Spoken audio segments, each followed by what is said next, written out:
Sa ngayon po ay patuloy pa rin na easterlies ang dominanteng hangin na umiihip ngayon dito sa ating bansa habang patuloy pa rin na mayroong intertropical convergence zone na nag-extend dyan po sa may Mindanao. At ito naman ay pinapakita ng forecast model na ating ginagamit hanggang po sa susunod na 2 linggo. At sa lagay ng ating panahon, ngayong madaling araw po ay maayos ang panahon sa malaking bahagi ng ating bansa pero may chance pa rin ng mga isolated rain sa ilang bahagi ng Bicol Region, Batangas, Marinduque, ilang bahagi ng Palawan, Samar Provinces, Capiz, Sorsogon at Sulu Archipelago.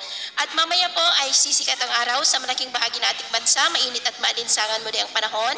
Pero may chance pa rin ng cloudy skies with isolated rain sa ilang bahagi ng Infanta, Polillo Island, Catanduanes, Legazpi, Sorsogon, Masbate, Palawan, Samar Provinces, Tacloban, Mati, Sorsogon, Zamboanga at Sulu Archipelago.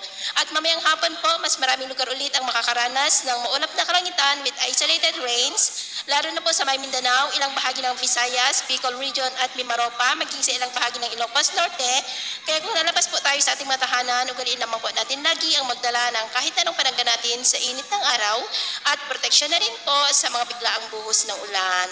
At sa atin naman pong mga baybayin, wala naman po tayong nakataas na namang gale warning signals, pero iba yung pag-ingat lamang po kung papalaot tayo para po mas makaiwas sa mga sakunang pangkaragatan.